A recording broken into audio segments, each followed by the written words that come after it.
Oh my god, he's right there. Oh shit. Oh wait, hold on! Nightlight is a horror game on Roblox, which has become increasingly popular as of late. And unfortunately, it sucks. Let me explain. The objective of the game is pretty clear cut.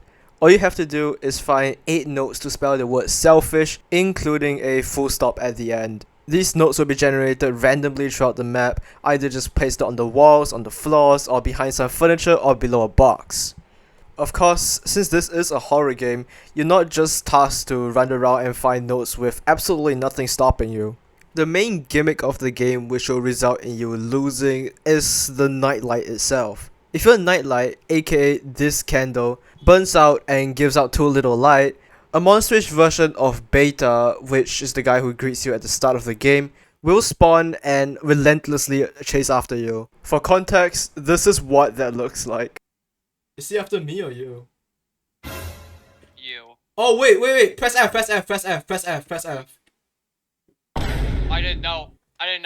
Alright, let's cut the video there. My laughter was kind of disgusting. Anyways, it will keep chasing the person who has ran out of light, and only the person who has ran out of light, which is why I didn't die just now. In order to stop your nightlight from burning out, you have to collect matches which are scattered around the map. Depending on the number of people who are playing the game, there will be a different number of matches which will spawn.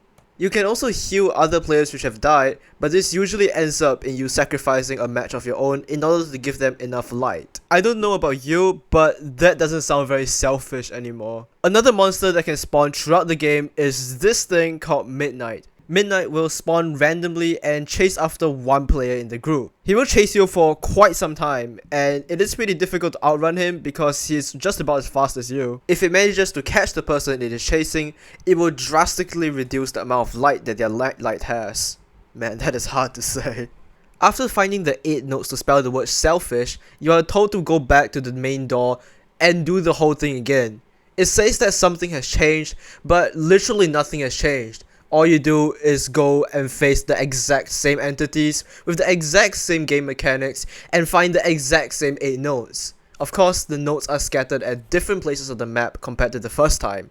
After doing basically the exact same thing for the second time in a row, you enter phase 3 of the game. The only difference about the third phase is that there is now yet another monster that will chase you called Eyesight. In order to escape from this monster, you have to listen out for its wails or groans or whatever sound it's making really, and hide inside a closet. If you don't find a closet to hide in time, you will die. Find all 8 notes and go back to the start, and you will have beaten the game. There is no ending cutscene or reward or anything like that, just a black screen showing how long you took. If you feel like challenging yourself, there is also a hard mode, but they actually mean it because hard mode is really hard.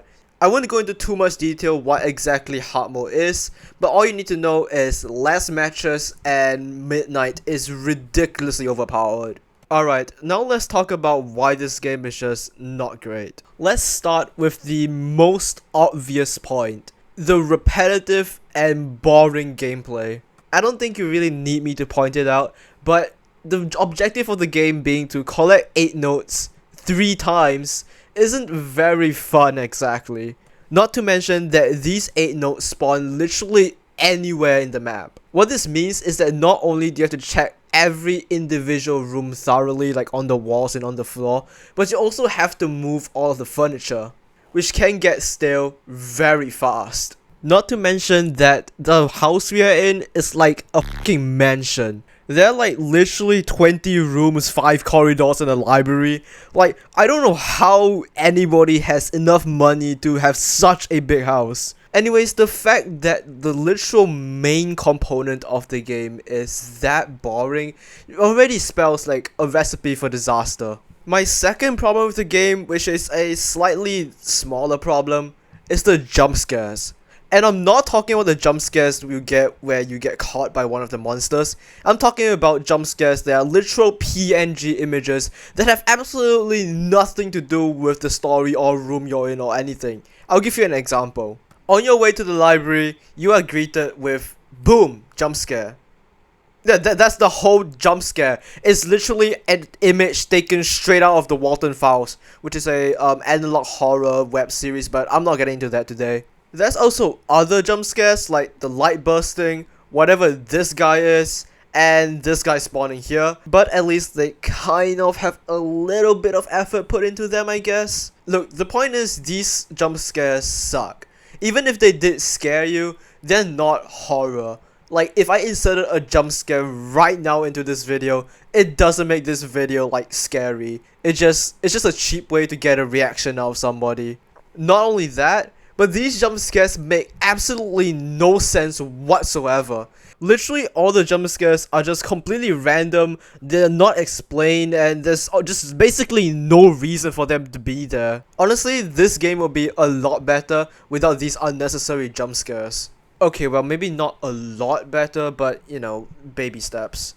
Alright, on to point 3, which is how difficult this game is. And I don't mean it in the sense that difficult games are bad, and I'm not just like a big whiny baby who can't beat the game, so boo-hoo to me. Okay, I might be a little bit whiny, but that's not the point. The point is that the game is difficult because of luck. When you're playing this game solo, it is literally like 10% skill and 90% luck. I mean, these notes are literally randomly spawned in all of the rooms. In theory, you could be extremely lucky and have all the notes spawn on the floor right when you enter the room so that you can get all of the notes extremely fast. But that also means that in theory, they could be hiding behind the furniture, and just by your sheer bad luck, you have to move every single piece of furniture to find all the notes. What this means is that if two people with the exact same skill level play the game, one person is far more likely to beat the game than the other. And I'm not saying there's nothing you can do to get better at the game.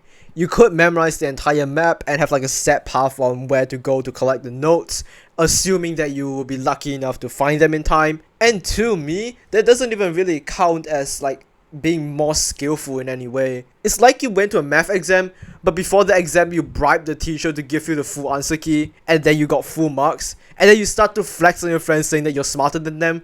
You're not smarter than them, you just knew what to do beforehand. This issue doesn't seem like a big deal if you're playing multiplayer and you know what to do, but in solo it is such a pain in the ass. It took me so long, like I mean hours, to learn this game and beat it solo, and like 9 times out of 10 I failed simply because I missed a note somewhere all the way across the house. And if you miss just one note in solo, you're basically done for. Like, you're not gonna have enough matches or enough light to survive the trip there and come back and beat the entire game afterwards. Overall though, I feel like the idea of having to use matches to keep your light on to prevent the monster from getting you is actually a really creative and good idea. However, it suffers from a lot of the same flaws that I mentioned in my Peter video, in that it's boring, repetitive, and unfair. To me, this game would be a lot more fun if there were lesser notes, or if the house was just smaller. If they ever do make those changes, which I doubt will ever happen, they can also reduce the number of matches to make the game just as hard as it was. The only difference though is that it requires less luck now, since there's lesser things to get and lesser places for them to spawn. It also makes each attempt less painful because you don't have to sit through there for like 20 minutes trying to find everything. You could probably just get one attempt done within 5 minutes or so. I feel like this game could also do with a few more monsters or entities, because for the first like 2/3 of the game, there's really not too much of a threat. Anyways, that's all I have to say about this game. Check it out for yourself if you want, link is in the description, and subscribe, like, whatever. I'll see you next time. Goodbye!